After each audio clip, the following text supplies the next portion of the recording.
I'm a little bit... Question 9. Okay, I'm a little bit all over the place to try and fit this all in, so hopefully you can follow where we're going. Right, starting on the left-hand side for the context. Read it through, make sure you know what you're talking about here. Okay, alfalfa is a crop plant often grown for cattle food. In a field trial, alfalfa was grown in 6 plots, each of which had been treated with a different level of phosphate fertiliser. The alfalfa was harvested after 24 weeks of growth. Total dry mass of the crop at each fertiliser level was calculated, and the protein content of the alfalfa grown at each fertiliser level was determined. Okay, so we have a double axis graph because you are higher.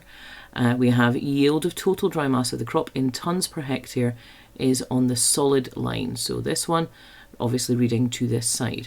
Okay, and then we have our protein content in kilograms per tonne of dry mass, which is our dotted line here, reading to this side. Okay.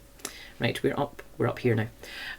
Use values from the graph to describe the changes in the yield of total dry mass of the crop as the fertiliser level was increased from 0 to 100.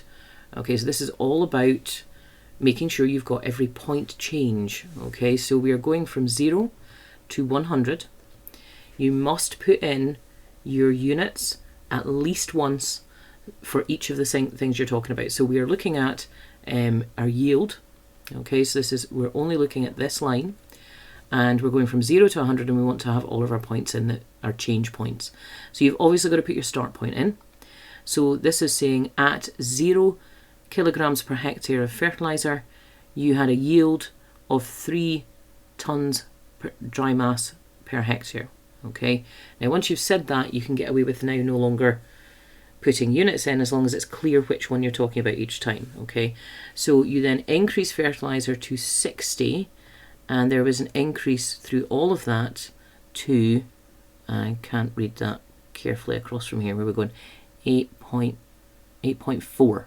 Okay, so we've got 8.4 here, so the 3 was easy. Okay, up to 8.4, we then got it staying the same to 80, and then we've got a decrease to, reading that one is going to be tricky off that one, 7 with a half box will allow you 7.8, 7.9. Okay, so you need to put in all of those 4 points for you to really have that all described properly. Okay, I'm never sure if they give you the right number of lines, but that's what you need to have in. Predict the protein content of an alfalfa crop if 120 kilograms of phosphate fertiliser per hectare had been applied. Okay, so we're looking for the protein content, and they're asking you to extrapolate from this line up the way. Okay, now it's really difficult to put on this one. You would obviously use a ruler. Okay, but you're not hitting the 220. In the mark scheme, they allowed you to have called it at 208 to 216. Okay. Use the information from the table. Oh no, sorry, that's part 2, and part 3 is down here. Right. Calculate the total mass of protein produced from 1 hectare when 40 kilograms of phosphate fertiliser per hectare was applied. Let me just scoot this up a little bit. Okay. Right. Total mass of protein produced from 1 hectare when 40 kilograms of the phosphate fertiliser was added. Okay, so I am looking at 40.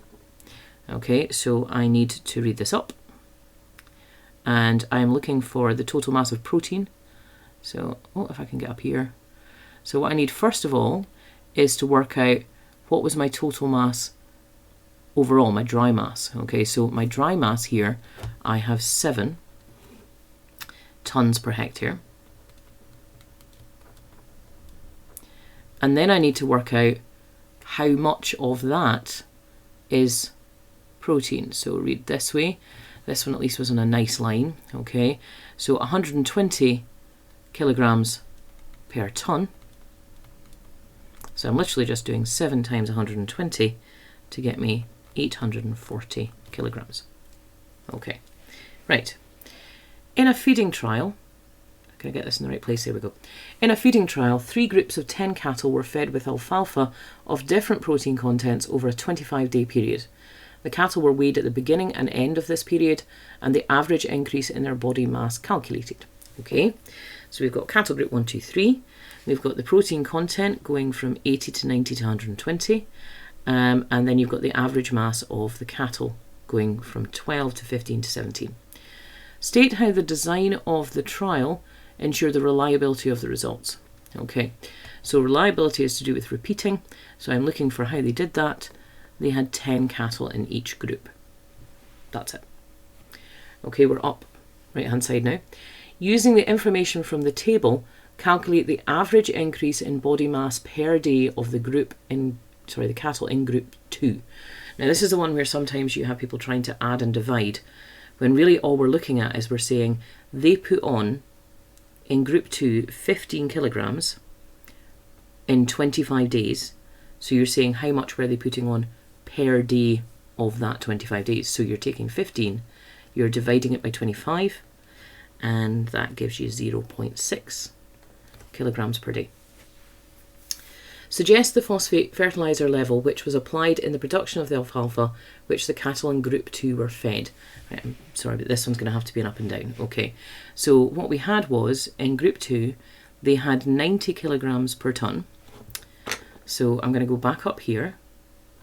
I'm going to find my 90, middle of there, and I'm reading for my alfalfa content here and protein. So I'm going to go across here, and it was easier when I was doing it on paper.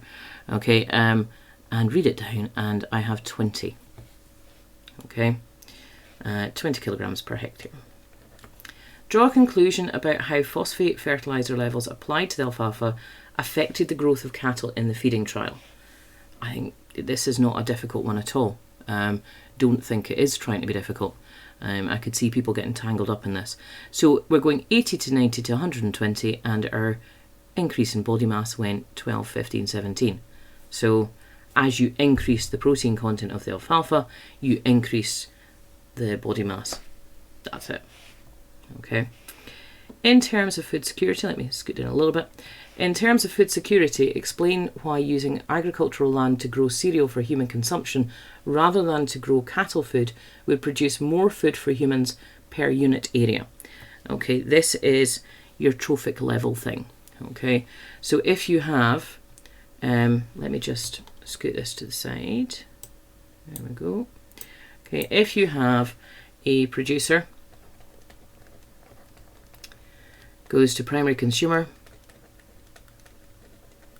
and then to secondary consumer. Consumer. Okay, so we're expecting that from the producer to the primary consumer, you will lose roughly 90% of the energy that came into the producer. So we are now down to 10%. Okay, we then lose 90% of that on the primary to the secondary, which means that we are now down to 10% of 10. So we are now down to 1% of the initial energy that went into the food chain. Okay, so they're basically saying what happens when you change it from being cattle, i.e. the secondary consumer coming to us, because we'd be the secondary at that point, or if it just goes straight to us and therefore makes us the primary consumer. And that's it. We get more energy because there is less energy lost between levels of the food chain. That's the question.